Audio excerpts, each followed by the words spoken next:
welcome aboard to this episode of the We Are Reading One Piece podcast. This is a podcast dedicated to following the entire story of One Piece from beginning to end as we focus on each volume. We keep the discussion spoiler-free for new fans of the series, so this is the perfect place to follow along, whether you're new to the series or just want to revisit the world of One Piece with us.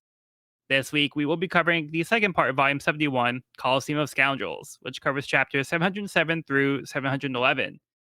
My name is Joel. I'll be your host. Joining me today, we have Evan. What's up? And we have Cody. I read these chapters the other day and I've already forgotten so much. So it's going to be like I'm right there with them. Yeah, well, hopefully, as we talk about it, things will come back to us. And then, these recaps will hopefully jog some memories here. We've had a little bit of a break, but we're hopefully trying to get back on track here. We're right into the thick of things with the Coliseum and the Battle Royale going on. Throwing stuff. Insane. A tournament arc in One Piece. Who'd have thunk it? Yeah. So good. All right, so I'm going to give us a little recap before we dive in. The crew arrived at Dressrosa and split up to 3 teams. The Caesar Delivery Team, the Factory Destruction Team, and a team to defend the Sunny. Things quickly became chaotic for the Factory Destruction Team as they split up after one of Zoro's swords was stolen by a ferry. Zoro caught up to the ferry, but Sanji got separated from his crewmate during his chase and encountered the dancer Violet, while Kinemon was caught by the police. Luffy and Zoro tried to learn more about the factory, but instead learned Doflamingo was holding a tournament in the Coliseum with the Flame Fruit as the prize. Luffy entered under a fake name, Lucy, to try to stay incognito. Lucy met a large cast of characters, but also encountered Bellamy, who saw through Luffy's disguise. He's been humbled following the embarrassing defeat against Luffy, and he's here to redeem himself. The fighters were split into 4 blocks for a battle royale, leaving only 4 fighters moving on to the final round. Block A's winner was determined quickly as the masked fighter revealed himself as Jesus Burgess from Blackbeard's crew. The Caesar Delivery Team, led by Law, tried to lay low as they made their plans to cross a bridge to Greenbit, ordering it treacherous to cross due to the fighting fish in the waters below. Robin and Law noticed the presence of CP0, avoiding detection. The crew on the Sunny must also protect Momonosuke. All seemed well until they heard an unfamiliar voice coming from inside the ship. Meanwhile, back at the Coliseum, the round for Block B is about to begin. Block B, baby, let's go. Yeah, so we didn't really get to see too much of Block A. That was kind of over before we knew it, but hopefully Block B will be a little bit more engaging. But no cover story, so we'll actually just dive right in to chapter 707, Block B. A group of warriors circle around to protect King Elizabello while he begins to charge up his concentration for his King Punch. It's a devastating attack, but requires a full hour to prepare. Bellamy rises as one to look out for as he begins taking out some of the other fighters, knocking them into the moat around the ring and into the waters infested with fighting fish. Fishman karate martial artist Hack also proves his strength against some of the other fighters. Long-legged Blue Gilly starts to weaken the circle around King Elizabello. Gladiator Ricky fends off a group of warriors to say they aren't familiar with him, even though they have been fighting here for years, noting he is using a sword without a shield. Ricky cuts him down. During the battle, Bartolomeo casually lays on the ground, watching the battle as the crowd boos at him. Lucy and Cavendish watch the battle from the window, with Cavendish lamenting that none of the worst generation showed up as he hoped. Don Chenjiao steps up to them and asks Luffy how Garp is doing. He slips up and asks if he knows his grandpa, shocking himself and Cavendish. Don Chenjiao says his hatred for Garp extends to 3 generations after being nearly killed by him. Hold a grudge much? Mm-hmm. Yeah, so we got this wacky cast of characters, and already things are going down. Yeah, at breakneck speed. Yeah, so what do you guys want to start on this one? It's quite a feat they're building up to with Elizabello, it seems like. Where would you guys place this on like the level of things we've seen? Like being able to hit through a fortress with one punch.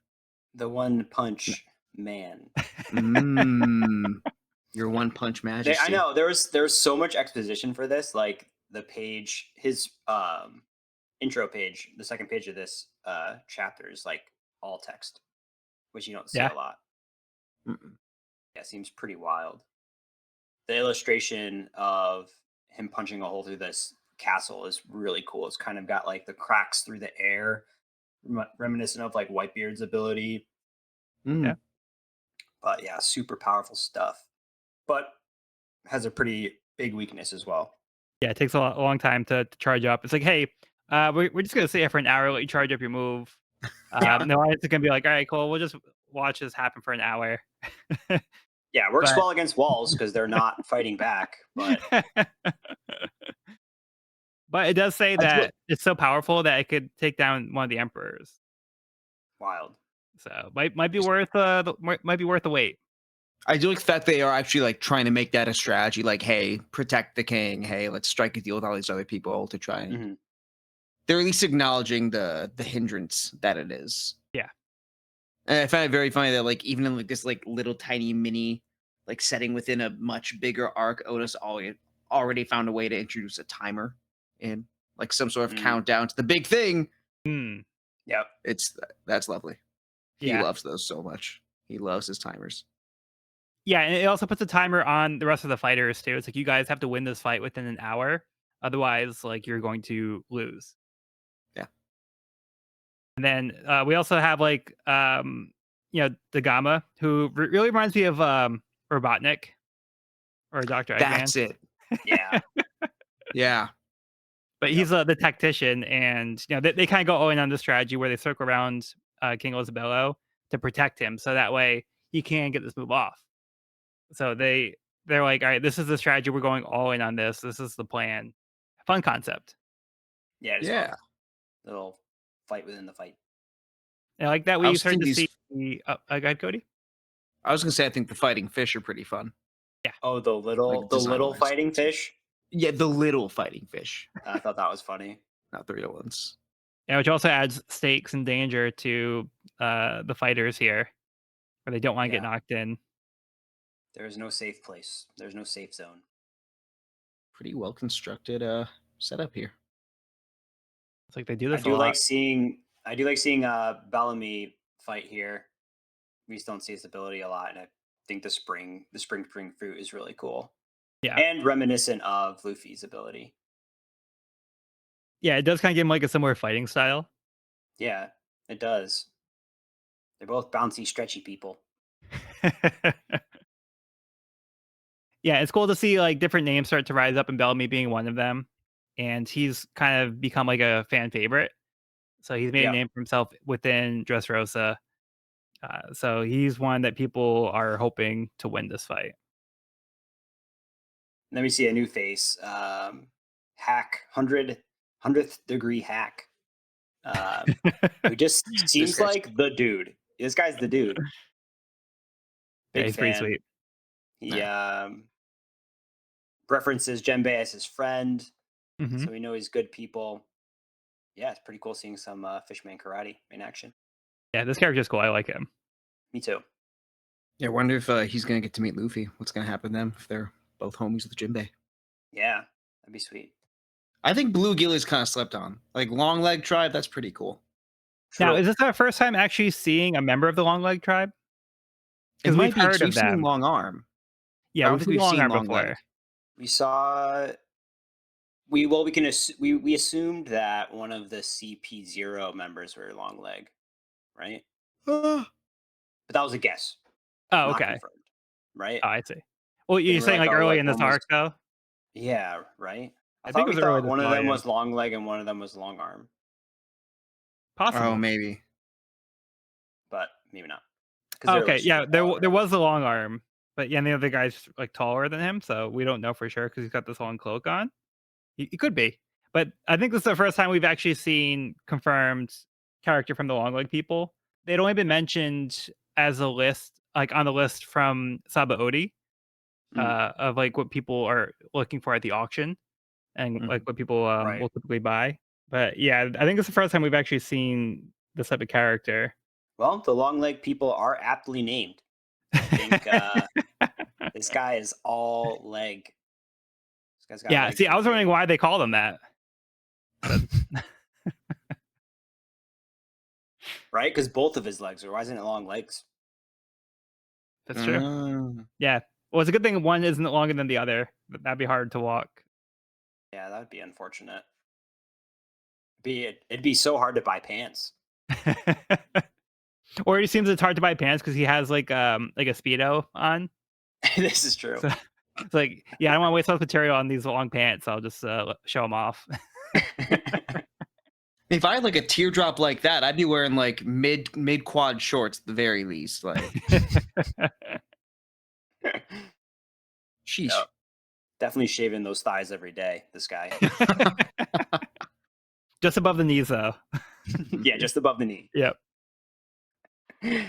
Oh, That's boy. why he has the knee bands, Yep. the compressors. He knows That where way to he can stop. Yeah, no, it's like, like in the pandemic, like if you wear a mask, like you can like go without shaving for a couple days, no one's gonna notice. Same thing. Brilliant. If he messes up, oh no, we're good.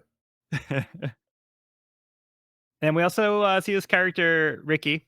He's a gladiator, which this character stood out earlier as well. Like he felt like a character that would be important. Or Yeah. like somebody that stands up above like the rest of like the no-name people. So like, he feels like a character that was going to be relevant here.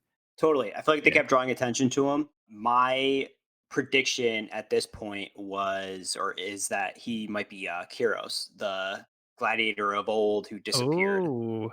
Okay. who is seen in the statue with a single sword. Mm. It just seemed like two things that Oda was like drawing attention to. So like, I thought maybe they could be related. He's even labeled former gladiator. So Yeah. And maybe that was something kinda brought him my- back that was into the kinda my ring. guess. Yeah. Ricky, Kyros, sort of name shenanigans over there. Okay. Possibility. And Evan, what do you make of Bartolomeo? Because I know some a little bit like in like the last episode that we did, but Mhm. yeah, like how is this character like influencing like your reading experience? What do you mean by like influencing my reader experience? Like, do you hate this guy or do you like this guy? Oh, I definitely don't like this guy. Okay. I mean, he seems pretty like seems very unlikable. Just like super arrogant, cocky guy. And we haven't really seen him do anything yet. He's just been annoying. So He's I literally would say laying down. yeah. He's not taking this seriously at all, which means he's either really powerful or really stupid. And I think Maybe both. We'll find out soon. Yeah, maybe both. Maybe both. But yeah, he's just like agitating the crowd. I find this like super funny. Everybody's like, "What was this guy trying to lose? Like, what's he doing? Get him out of the ring! Like, he's wasting our time. We hate this guy." Yeah, I'm super interested to see his power though. He's like the people leader or whatever his nickname is. Hmm.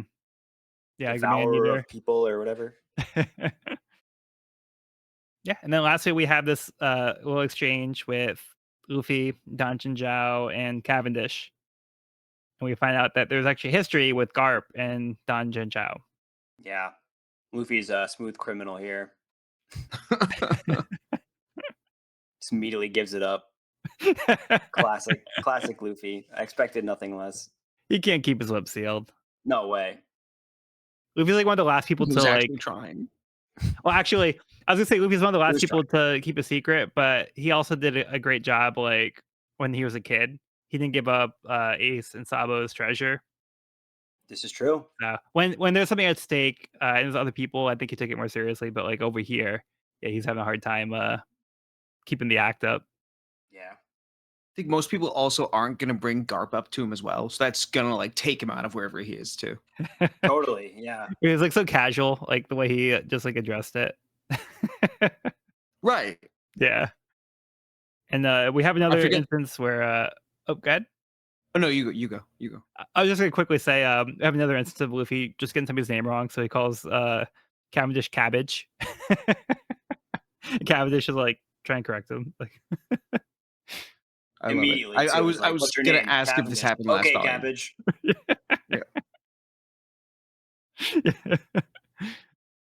What were you saying, Cody? I was gonna like that's exactly what I was gonna ask was like Oh, whether okay. the cabbage thing happened last volume. Because I Okay. do love it. Why don't you just forgive him and get over it? Why don't you just Right? chill? Luffy having sense is always really funny. All right. Anything else for this one? I'm good. All right, let's move on. Continuing with the cover story, we have Caribou's New World Kihihi, Volume 27. The hag's dead grandson was meat pie loving Commander Gabaru. Caribou finds a picture of Gabaru in the old woman's home and realizes the commander was her grandson. This guy seems wholesome. Just look at that Saw that. face. He's Saw that chill. No coming. stupid swirly beard. No cowlick. They are a spitting image of each other, though. Oh, yeah. Yeah, no, for real. I can see how the granny would make that mistake. Yeah. But I'm not Either sure how they twins figure out separated that at birth. he's dead. Like, did he like die and then like everybody just thought he didn't actually die when they saw Caribou? They thought he was dead this whole time. Maybe. Not sure. Definitely missing. Yeah, I mean, this explains a lot why the granny was, taking such good care of him and like, giving him the meat pies and, took him in and then sent him on his way and went to go help him. So yeah, it wasn't like, oh, here's this random stranger. I'm gonna take him in and nurse him back to health. It's like, oh, this is Right. my grandson. He needs my help, which is even more sad. Yeah. So we can't blame Granny for her terrible judge of character. All right, let's get into the chapter. Chapter 708, Coliseum of Scoundrels. Luffy tries to backpedal, but the truth is out, and both Don Chenjiao and Cavendish want revenge on Luffy, attacking him. They fight over Luffy while he tries to defend himself. Before things can go too far, Sai and Boo break up the fight, encouraging Don Chenjiao to fight in the ring since they are in the same block anyway. They remind him not to lose sight of what they're really here for. Luffy sneaks away to hide from Cavendish by hanging out a window to watch the fight. While Bellamy and Hack continue to take out other fighters, Bartolomeo carries on carefree as he pulls his pants down and begins to relieve himself. Hack sees that as an insult and an easy target. He punches at Bartolomeo, breaking his arm, an invisible barrier. What a freak. What an absolute weirdo. This guy headbutts the ground. It's fucking crazy. This guy's intense. It's funny he's mad at someone putting him at risk when he literally fights by slamming his face into things. Maybe his anger is just misplaced. Honestly, actually, that makes Luffy's line about getting over it even funny to Cavendish. Because Don Chenjiao's whole deal is just a worse version of what Cavendish is going through. Somebody that you related to wronged me. Now I want to get revenge. And, like, he specifically says like the revenge was like 3 generations. Like he like already had like that in his mind. I'm going to like go after 3 generations of Garp's family for this. Yeah, it's like Cavendish like hunting down Eustace Kid's grandson in 50 years.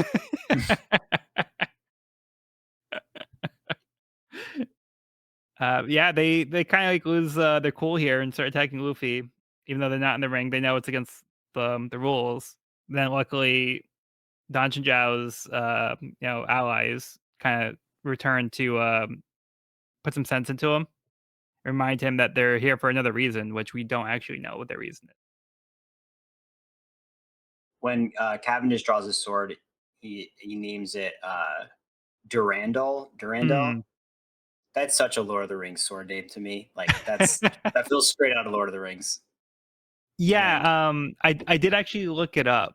I think it is a reference to. I think it might be one of the Knights of the Round Table. Nice. It's actually Charlemagne. It's sometimes Durandal, sometimes it's Durendal. Yeah, so it says the Sword of Roland, a legendary paladin and partially historical officer of Charlemagne in French epic literature. Oh, sorry. Worked on it. Well, Charlemagne ripped it off from Middle Earth. Yeah. Yeah, so that's a nice reference. That's cool. And that's I feel like Cavendish gives like a French vibe as well, so it makes sense that his character like would use a sword like that's influenced by like a French literature. So feels on brand. And Cavendish is holding his own as well because he's able to use his sword to stop Don Chenjiao's attack. But then Don Chenjiao is able to stop the sword attack with his head. So you got a tough head too. Equally impressive. Like, is this armament? But it's we don't see the coding, but I feel like Oda is also like kind of inconsistent with that. I feel like since like the time skip, it's something that he's been pretty clear about. Yeah. I can't think of any examples of him not showing it. Yeah. But I mean, there's also the You're right. possibility that like he's not using armament hockey and he could use armament hockey to make the attack even stronger. I love if he even does like a headbutt Gatling, where he's like rapid fire headbutt. I had to look at that panel for a second to figure out what the hell was going on. Yeah, me too. But there's also this piece of dialogue that they have here where the onlookers say, "Was the legend true then? Did he really split the continent of ice in half with a headbutt? Or so they say." So apparently he's strong enough to smash a continent with his head. Jeez, wild. We also see him get pretty enraged. It looks like after Luffy lands a blow on him, his hair starts to like float up, Hmm. which looks so cool. Yeah, he does look pretty cool. Such a great great panel. Kind of reminds me of Kumadori from CP9. Yeah. Maybe it's the same technique. He does have a number on his forehead. Maybe Kumadori's from Kano country. Maybe this guy's in a wrong car. Nice. The 12th spot. As a little Bleach reference for you Bleach fans out there. Bleach podcast coming real soon in about 2.5 years after our. Yeah. Don't put that out there. Don't do that. Yeah. Let's not manifest that. That's what you want next. Let us know. Yeah, we're struggling with one podcast. It's that, JoJo's, or Hunter x Hunter. Or Kagurabachi, or Akane Banashi. Or Berserk. Or Berserk. Berserk would be kind of Just saying. Or Berserk. Let us know. Then we start to see in the actual battle, we see some like numbers start to dwindle here. And Bellamy's taking out Abdullah and G. And then Hack turns his sights on Bartolomeo after he again just like being as disrespectful as he possibly can. He starts like peeing into the water. He has no care in the world. Everybody's just like in shock at how rude this guy is. And Hack tries to teach him a lesson, and unfortunately, things go wrong for Hack. Yeah. Horribly wrong. And he's got his back turned and his pants dropped.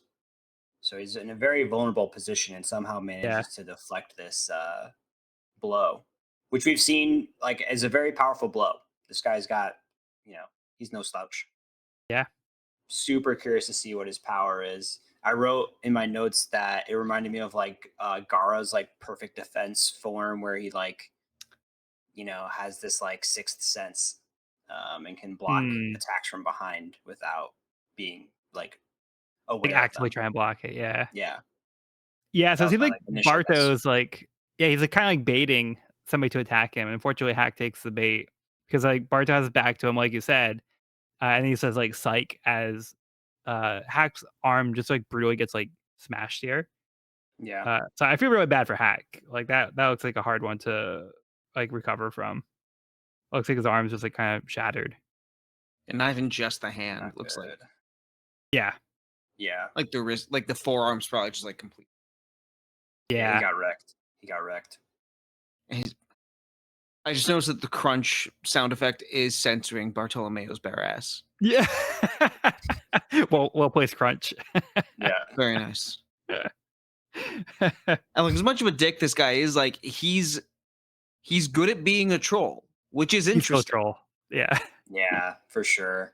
Every good wrestling match needs a good heel, and he seems to be the guy. Yeah. You guys got anything else on this one? I was just looking back through this chapter, and there's a frame where one of the combatants is licking the blade. That just like makes my hair stand on end. Like, oh yeah.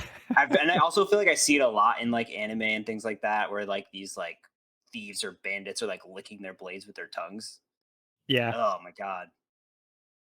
Yeah, I'm the same way. Yeah, and he's like licking the sharp end of the blade. He's licking the sharp end. That's a lot. Yeah. Yep. Just seems like an easy way to lose a tongue for, I don't know. I don't even know whether it's trying to like, I don't know. They're that crazy. They could do they're anything. bloodthirsty. Crazy. Yeah. Whoa, he's got nothing to lose. Sorta. Except his tongue, but he doesn't insane. care. Right, but I feel like I've seen it before in like other, like as a trope in like other anime. and Oh stuff, yeah, for sure. manga and Yeah, yeah. stuff. Yeah, every time I do have the same thing. It's like it gives it the heebie-jeebies. Ooh, yeah, it gives me the for sure. All right. Well, speaking of heebie-jeebies, let's get into Caribou's New World, Kihihi, Volume 28. Just run, Gabaru. You mustn't fight anymore. The old woman has regained consciousness, begging the man who she thinks is her grandson to run away from the island to get away from the fighting. Hee hee hee bee, gee hee hee bees. Yeah, so unfortunately, the woman's house is on fire. At least she's alive. I thought she was dead. She's alive. Yeah, she could have been dead, but she's back up and awake, and she's still worried about her grandson. So very sweet. Ah, man, I can't imagine an entirely metal house on fire. That's got to be a hot box. It's good for the winter, not for the summer. Yeah, they're cooking in there. He better save this granny. Not that it would redeem him. He's irredeemable, but I can't believe how many. I cannot believe how many volumes of Caribou we've gotten. Yeah. It's wild. It's like it feels like the longest. It feels like the longest cover story we've ever had. And I think it's nowhere near the I think it's just dragging. It just feels like it's dragging a lot. And I get why. I think there Caribou's has been important. less Like, he happening has- per Yeah, we kind of talked about how like some of the pages don't really progress the plot like at all. Yeah. Cody, are you looking at a count? I am curious where it ranks. Okay, so Buggy was 28 installments. But we love Buggy. That didn't drag. I love Buggy. That was a good cover story. That was a good cover story. And it was relevant later on. Kobe Meppo was 30. Django was 30. Django was 37. Wow. Hachi was 40. Wapol was 23. Ace was 29. Gadatsu was 32. Roquworks was 42. That's the longest. NL so was far. 38. CP9 was 33. Dex of the World was 48. And Yeah, I that was gonna say that was probably the longest one. How we're much is at this one? 28 so far. Okay. How long do you think it's going to be, Evan? I How much really hope longer do you it- think Oda can milk this?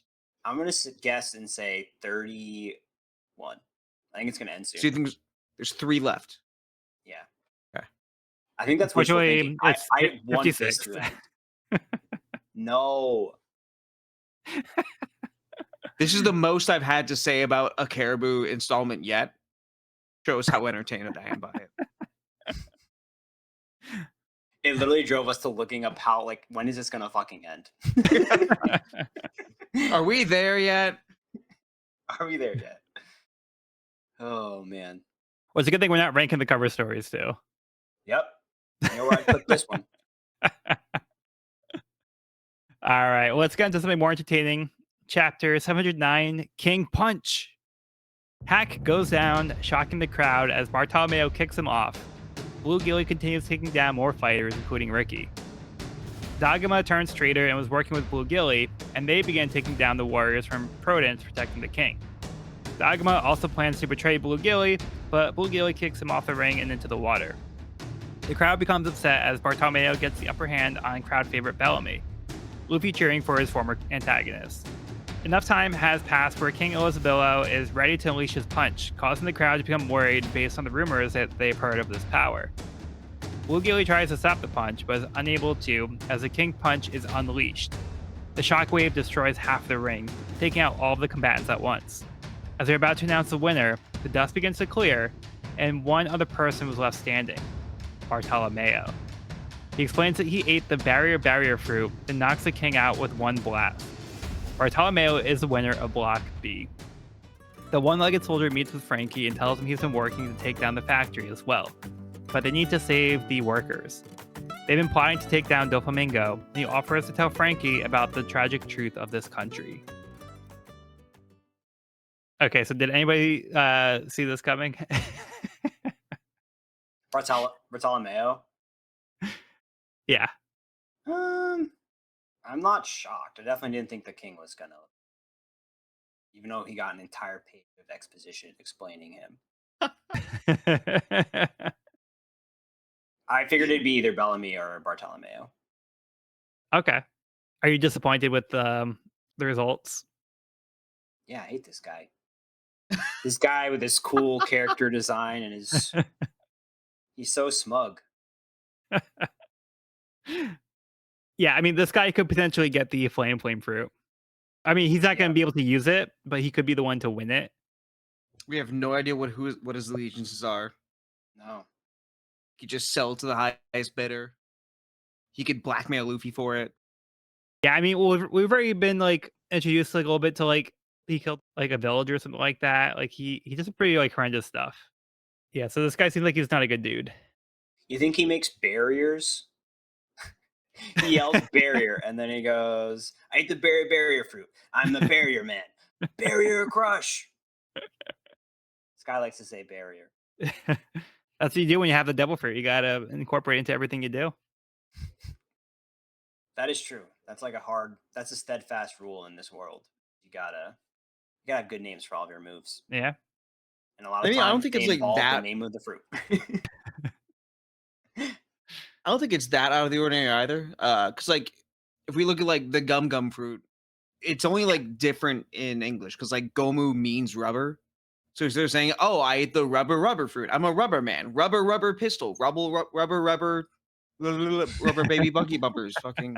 That's why it says gum. So it's just the fact he has the one attack called barrier, called just barrier. That's like, hey man, just a little too much. Little too much. No, totally. It's not like, I don't think it's world breaking at all. It's just funny because like you didn't know what his ability was, and then all of a sudden he uses his ability and he's like barrier. You're like, oh right, barrier man. Well, the cat's out of the bag now, so yeah, he can reveal his secrets. Yep. I do love like how he crosses his fingers to activate the barrier. Yeah, very cool. Cool move. Could work on the names. Gotta but say, cool move. He's a dick, but he's got panache. He's got panache for sure. Like I venture to say, if my dream role in One Piece didn't work out, I'd immediately go to my manager and say, I'm growing my hair out. I'm getting the rooster cut. I'm wearing like, hell yeah. We're putting all our chips in this pot. That'd be pretty sweet. That would be sweet. I do like the character design. It's always fun to play a troll. It's always fun to play someone fucking. Yeah. But I mean, this must be like a super powerful barrier if you can stop this attack. That we've reconfirmed like how powerful it was. Oh yeah. And the panel of the King Punch is insane. It's like you can't even make out what's going on. Yeah. It's wild. Yeah, it's like the way this plays out is like so cool. So he does unleash it, and we see like the crazy effects, and then we have this like awesome like fake out where it's like looks like everybody's been wiped out, and then like the dust clears, and we see Barto still standing. So I think that's like so cool the way that this ends up falling into place. Mm-hmm. And like the announcers are ready to like call it like, oh, he won. Like there's nobody else standing. He's the winner. Yeah. And it's like, oh, not so fast. And I will say Barto could be a hero because he did just protect half the crowd from getting blasted away. Yes, I love that moment too when the crowd's like, wait a minute, this is the guy that like destroyed an entire wall, and he's like facing us right now. Should we? Yeah, should we like run? That was great. That was so good. Yeah, so then when he wins, the crowd boos at him, and then he's like kind of taking it in. And then Luffy's like, oh, that weirdo guy won. Yeah. Question is, who is the you-know-who that he wants to win the flame fruit for? Mm. Yeah, so we're just kind of doing that thing here where it's like, I'm just going to omit the name. I'm going to make this character say something very vague. And they could have just said the name, but I'm going to not reveal it to the audience yet. Right. Means it's important, probably. Any guesses? Theories? Trying to think of the last time we saw. I don't know. I mean, it could be a character we haven't seen yet. Yeah. Mm-hmm. I don't know. Always No could be. guesses at the moment. And we also haven't seen his whole crew. It could be like somebody on his crew. Mm-hmm. Or he could have somebody on his crew that we know who they are as a character, but don't realize he's on, like, that they're on his crew. A lot of possibilities. Yep. I also, going back real quick, absolutely love the spread with the punch. I love the line work. Oh, dude. It's so sketchy. It's so raw. It's just, and the fact that Bellamy's body is just all speed lines, no detail, just motion. Yeah. Yeah. Brutal. Everybody's just getting blasted away. Yeah, it's like his arm is moving so quick. It's like you don't even see the arm. It's like all a blur. Yeah, I feel like oh, go ahead. I was just saying, like, the little puffs of air compression have so much dimension to them, even for like how sketchy the lines are. Yeah, so effective. Yeah, and a little bit less effective was Dagama not committing to the strategy and, like, switching allegiances like twice over here. Yeah, so for the tactician, like, his tactics didn't really pay off because he thought he'd get the upper hand by, like, backstabbing people, and then it just didn't work out. So Well, like, what do you expect? You're in a battle to the death where only one can stand. You think, like, you can't rely on anybody. Everyone's going to eventually stab you in the back. Yeah.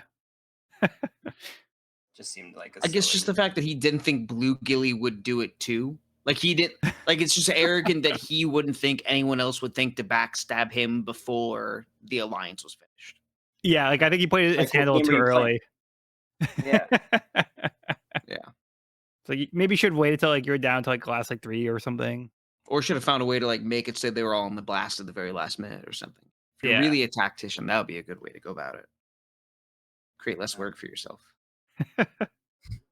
Yeah, then we end the chapter with a little rendezvous with Frankie and the toy soldier. So it looks like there is, a darker side to this country. So when we first, like, were introduced to the country, it seemed like everything was like fine on the surface. It's, oh wow, look how fun this is! Like, all these cool things we can see, like all the toys and everything seems to be happy. But yeah, now we're kind of seeing like there's something else going on here. Frankie joins the secret resistance. So yeah, it seems like Frankie found a good ally because somebody has been working to overthrow the country and take down Doflamingo. So this might be exactly like the kind of person that Frankie needs to help with finding the factory and taking it down. So yeah, he seems to have a little bit more information about like what they should know about. Yep, very convenient ally right now. But he does tell Frankie that they can't destroy the factory right away because they do have to save the people that are working there. So that's throwing a little bit of a complication into the plan. So they can't just go immediately take down the factory. They have to kind of do it in a smart way, so they're not like hurting like innocent people. Good plan. All right. Anything else on this one? No. I'm good. Okay, let's move on. Chapter 710 to Greenbit. As Bellamy laments his loss, Bartemo overhears him say Straw Hat. As the Caesar handoff team crosses the bridge, Law refuses to help as the fighting fish start tearing down the bars to keep them out. But he needs to preserve all of his stamina in case he needs to fight against Doflamingo.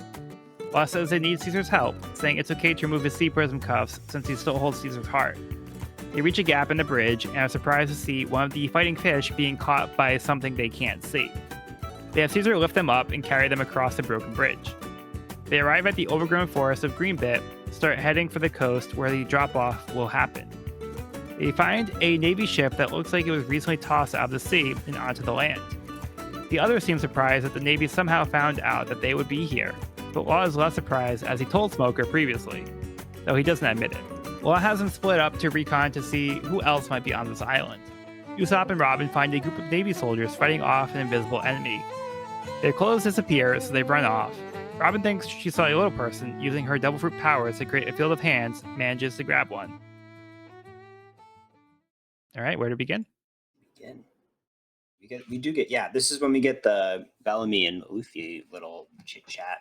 They seem like very buddy here, which I think is interesting. Yeah, Bellamy seems less bitter about Luffy. So he's kind of more like, too bad, like, my pride is now in tatters. I tried my best. And Luffy's like, yeah, you did good, buddy. Yeah. But the fact that that's interesting. Bellamy calls him Straw Hat does kind of pique Bartolomeo's interest here, though. Yeah. Because it looks like he might also have a grudge against Straw Hat. Just add him to the list. Definitely means something to him. Yeah, it seems like Luffy's kind of gotten everybody's bad side, like, without actually doing anything to them. Yeah. Yeah, it's funny here that Bellamy, like, he's like, I don't think he's actually offended, but he's like, telling Luffy, like, you had the gall to root for me, and Luffy's like, huh, I did. Like, he kind of didn't even realize that he was doing it, but he, like, instinctively was kind of rooting on Bellamy, like he wanted him to do well, because he recognized that Bellamy's kind of grown, and he wanted to have him succeed. But yeah, it looks like that was in the cards here. But they seem to leave like on good terms, like between the two of them. Seemingly, like it seems like there's just some shared respect between them, and I don't know. It's like we've talked about how Luffy kind of makes allies everywhere as he goes, and like this could be one of those weird allies in the future. Yeah, I mean, it could be definitely unexpected allies. Yeah, like they're definitely not like mad at each other here. Right. Yeah. Then we move on to the trek to Greenbit. We see Law's group here. Have we seen this? Have we seen Law's tattoo before? No, I'm not sure. I don't think so. That's dope. It's might be really the sick. first time. Yeah. Sick tattoo, sick hoodie too, because like the hoodie's just like all one. It's just one garment. Fire. Yeah. Dripped out as usual.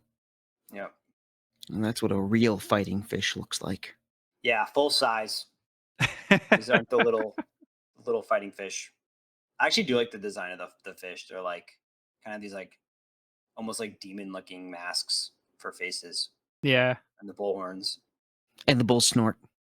Yeah. Yep. Yep. That just makes it even better for me. But like the crazy eyes, like the fucking Renegon. Yeah. Uzumaki eyes. Yeah, and this also gives us a little bit more insight as to how Law's powers work, because there is actually like a limit to what he can do. Because like he's actively choosing not to use his powers because he needs to preserve his strength.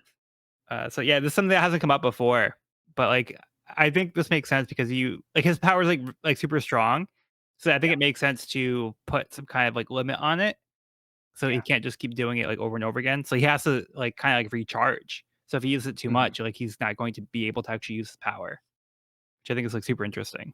Totally. Yeah, I'm glad they have this. And it works really well, like into his whole MO of like planning things out and like be like managing his time, managing his power, his energy. Like I'm sure he knows like to the second, like how much time he's got once he goes into his mode. Once he starts his technique. Yeah, because like I'm pretty sure he'd be able to like very easily cross this bridge without any issues if he's using his powers. But the fact that he's concerned about having to fight Doflamingo, like he knows like we're probably going to fight him. So yeah, I'm not gonna even take a chance of like not being at full strength. Wild. And I think it's pretty great here that their solution is to use Caesar, because he has to go along with what they do because Law has his heart. So he can kind of be like, you gotta do what I say, otherwise I'm just gonna kill you. So it's kind of funny that like Caesar's kind of been like relegated to now just being like the chore boy for them. Yeah. Did we already know that he had the heart, or did they just reveal that? I think we knew. Did you already know? I don't remember.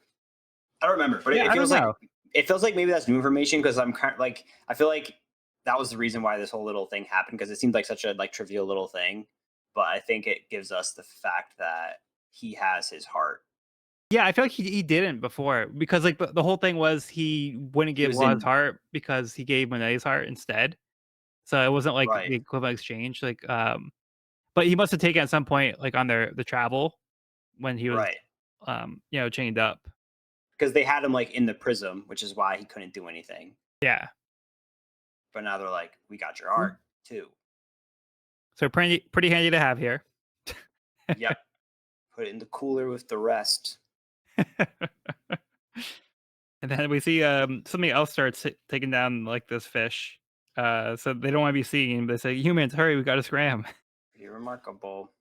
Greenbit looks so cool. This Greenbit reveal. Yeah. Such a cool looking island. It's like super overgrown. Everything's massive. The vegetation is like out of control. Huge. Big vines, big mushrooms, big thorns. Seems perfect for Usopp. It does. Totally. Back at home. But like, as soon as they get there, Caesar's like, "Hey, Joker, it's me. Come and get me now." I'm done playing with these guys. Cody. This panel stood out to me. I don't know if these fox creatures were giving you Hunter x Hunter vibes. Oh, 100%. Yes. Yeah. Okay. Yeah, the Kiriko. Yeah. Yeah. Big time. Yeah, that's all I could think of when I saw this panel here. I didn't even think about that before. Nice. I just love the naval battleship shoved in between the vines. Yeah, what? It's like, how did that happen? And Robin rolls her little nat 20 on investigation. Perception, mate. Just, this doesn't make sense. This is new. She does have her investigation maxed out, though. Oh, 100%. Yeah, we get the little payoff here that Law intentionally leaked the information to Smoker. So that's why the Navy is actually here. Yeah, so Law intentionally wanted them to be here for some reason. Potentially having already planned to make Doflamingo give up his title of warlord. And then just giving them easy access to. But then how's that work out with the Kaido situation? Who knows? Yeah, so Law's trying to make some calls here about like what to do. So I like how he says, "We got 15 minutes, sniper and intel. You're my backup." So he doesn't refer to them by names. He calls it Usopp and Robin, sniper and intel. Yeah, I love that. I love that. Which is similar to what Robin was doing when she first joined the crew. Mm-hmm. Yeah, and we end the chapter on this little exchange where Robin notices that she sees like little people taking the clothes from the Navy, and then it looks like she might have caught one. Hilarious.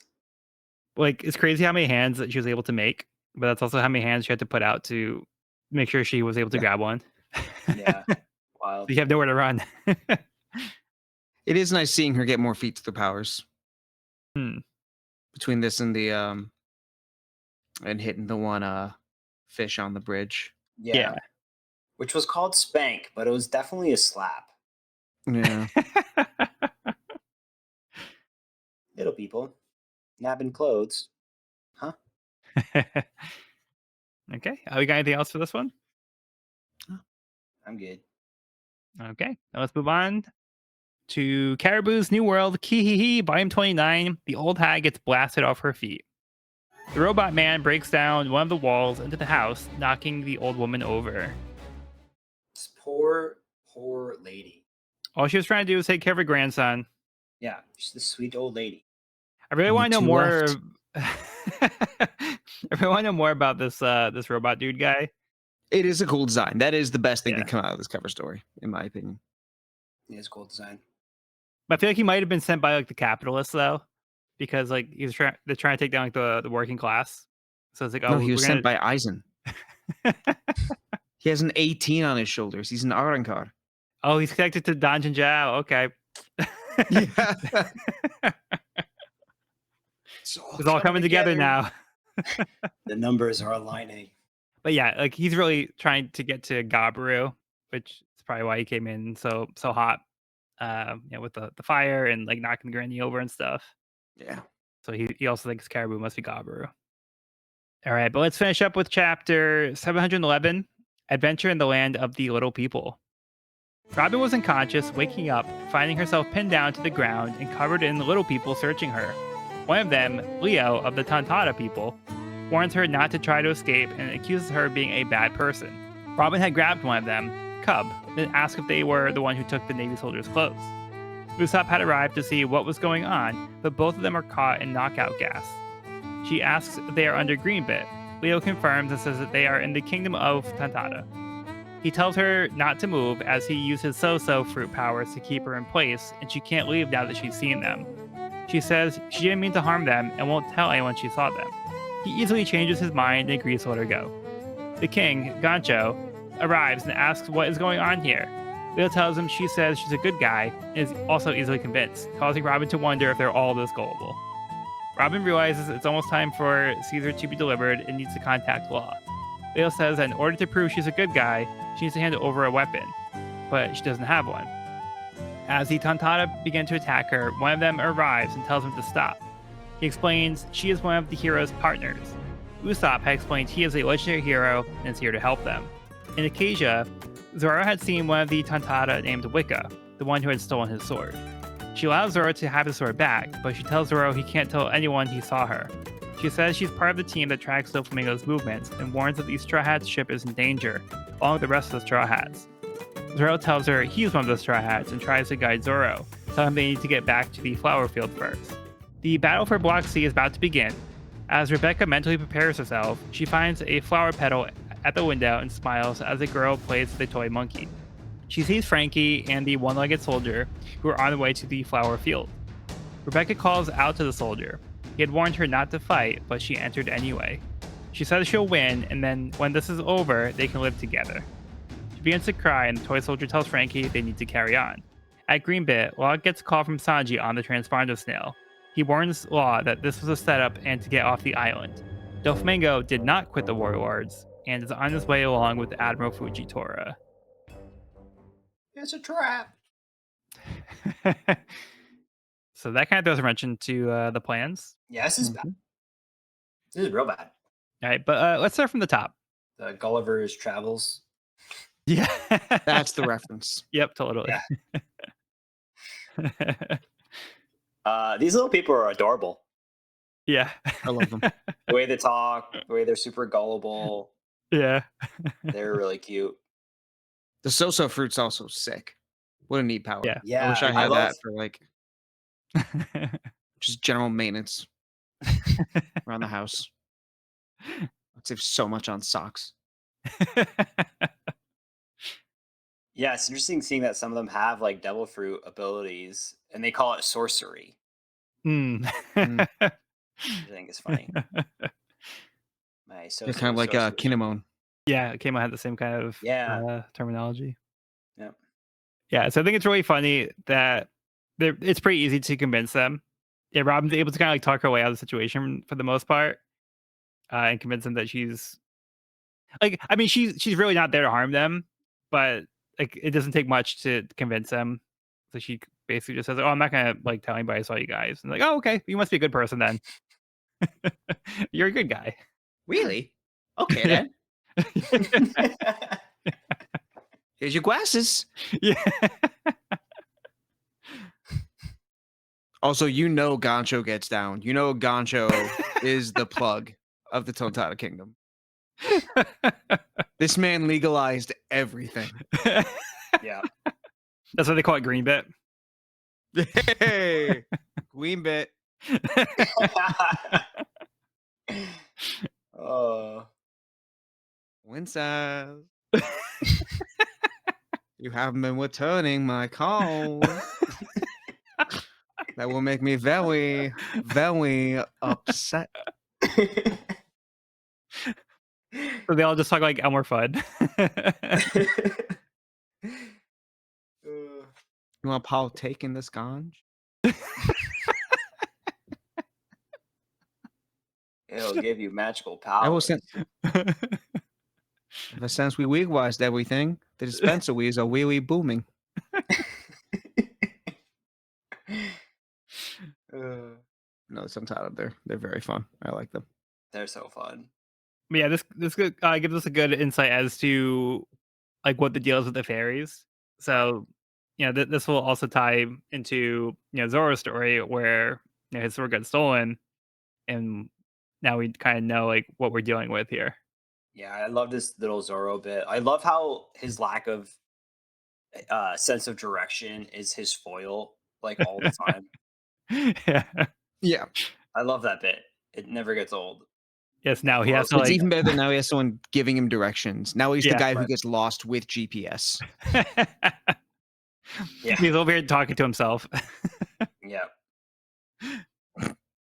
Yeah, because we had previously seen like Zoro when he fell down, like he like saw something, and he's like, "What?" So now we actually see like who he saw Mhm. after that exchange. This little Tontaro that can break a stone road by having a temper tantrum. Yeah. Also, going back real quick, I love Robin connecting the dots and realizing as soon as they mentioned that there was a hero, a Hero, who Yeah. they found. She was like, "Oh God, Usopp told them some bullshit." Yeah. Yeah. Of course, we're gonna What did believe he it. do?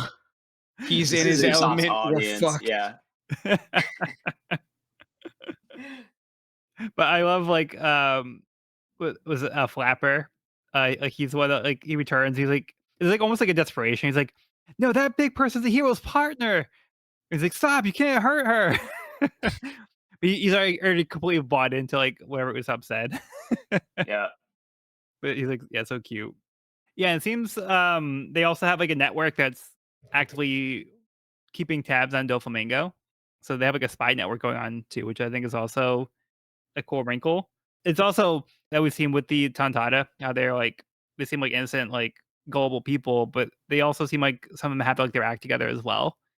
So this feels like a more organized thing than I would have expected from these people so far. So I think it's interesting to see that they're more involved with the ongoings of the country than you would initially think. You know, especially if they like are centralized in Greenbit, which is like off of just Rosa. But yeah, they're actually actively involved with this kingdom. Yeah. I think it was And able to funny act when in shadow so well to the point that they're Yeah, just like a part of the mythology and no one actually knows yeah. it's them. yeah. I like her description of Keepers of the Green. The big people of this island call us fairies and give us lots of stuff. I think she's using the word give very loosely. Yeah. Just kind of sugarcoating it a little bit. Yeah. No, you gave me your sword, remember? It was a gift. You left it there for me. Do we know who left the rose petal, or if it was intentionally left for Rebecca? What do you think? I feel like it's got to be intentional. Why would we get this scene if it wasn't? I don't know. The only person with a rose in this volume so far has been Cavendish. So that's my only Hmm. guess. But I didn't know there He was a was near connection the between window, those two. Oh yeah, or a window at least. yeah, interesting. But then she notices this toy soldier named Toy Soldier, and this was pretty interesting. They clearly had like a relationship, and the torture soldier says as they're leaving, even if these tin eyes can no longer shed tears of their own, which one goes really hard, and two um, would suggest that this person was previously not a toy and had a life before this, when they could shed tears. And so it leads me to believe that like maybe people are being turned into toys, maybe as like a punishment or like I don't know. But we haven't really gotten the down low on why there's toys walking around, Hmm. Okay. sentient toys with lives and like families and things. But if this toy soldier was Rebecca's, I don't know, partner or something, and then was turned into a toy, that could explain the emotions that are currently being on display. But I don't know. Hmm. I definitely think that maybe these toys were once people. Yeah, I didn't actually quite pick up on that. So that's an interesting thing that you saw there. Yeah, Could be picking wrong. up what you're putting down. It does go hard. Yeah. It does. Yeah, that was a good. I was like, damn. Okay, toy soldier. Yeah, there's a lot of emotion like in this exchange here, even though we don't have the full picture. Yeah. You can just tell. Yes, like one thing is so we see that once Rebecca has the flower petal, like she kind of looks at it, and then she looks out the window and sees like a little girl playing with this toy monkey, and that kind of makes her smile. Yeah. And then we see her reaction change when she sees the toy soldier running with Frankie. So she seems a little surprised to see him, and she calls out to the toy soldier. So the toy soldier seems that like it seems like he said to Rebecca not to fight in the Coliseum anymore, but Rebecca decided not to listen to him. But she decided to fight anyway. So it seems like there's something important to Rebecca, like a reason why she wants to fight. So she says like when this is over that they can live together. This does imply that they have some kind of like backstory or history here, but we don't quite know what their relationship is. Or how winning the tournament lets them live together. Yeah. Right. Because the flame fruit, unless she's gonna go crazy on Dressrosa, but like, but yeah, what's up with that?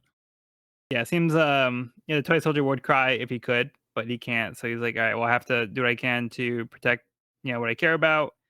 Becca has this moment where she's crying, and I like how Frankie like also has like this moment. He's kind of reflecting. He's kind of like processing what's going on. So he doesn't actually say anything, but he's kind of like he's at least recognizing that there's some kind of like emotional thing going on here. But he doesn't really ask any questions. He kind of just like lets it sit there. At least tries to be conscious at first, be like, hey, she's crying. Really? Yeah. Yeah. Yeah. He knows that what he does not know. Yeah. She'll He feels like it's probably not his place to butt in. So he's Yeah. like, eh.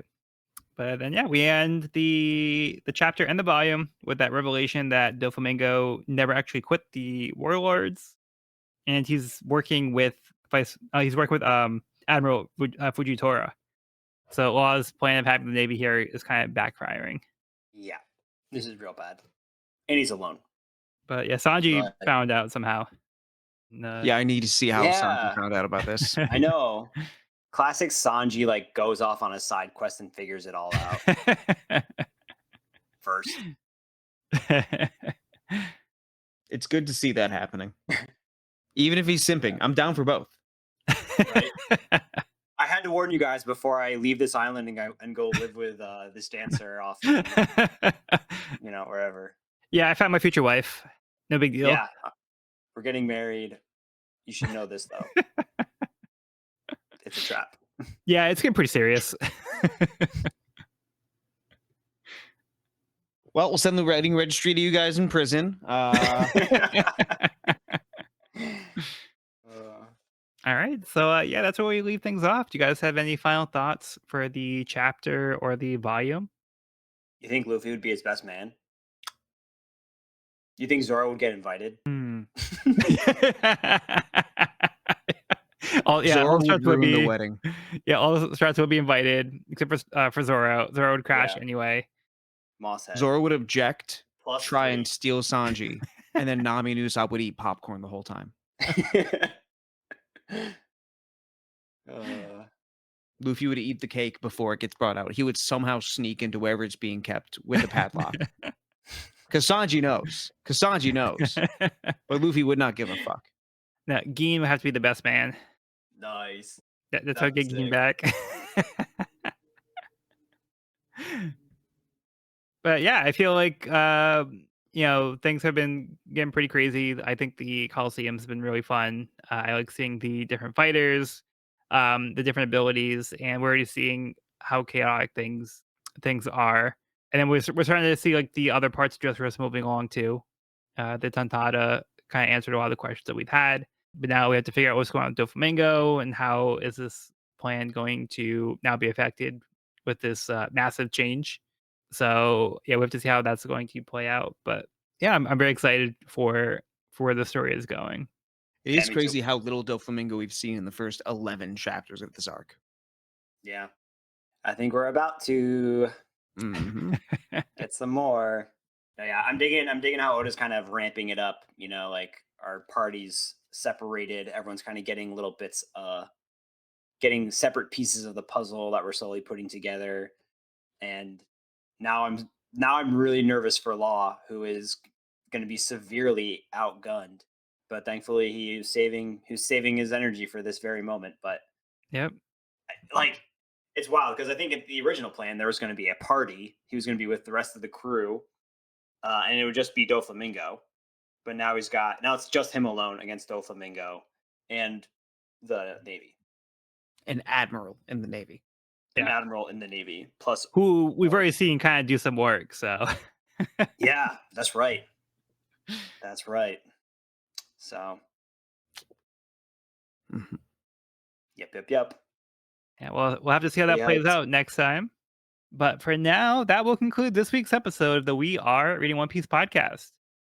You can find this episode wherever podcasts are found at We're Reading One Piece podcast.buzzsprout.com or on the YouTube channel at We're Reading One Piece. This is a spoiler-free channel up to where we have recorded the podcast. So if you're new to the series, you can visit the channel there. You can also find me and this podcast on my YouTube channel at Pirate King Codex for more One Piece content. If you have any questions, comments, or feedback, you can reach us at wearereadingonepiece@gmail.com. We'd love to hear from listeners, so if you're enjoying the show or if you have any suggestions on how we can make it better, let us know. Next episode, we'll be starting Volume 72, Dressrosa's Forgotten.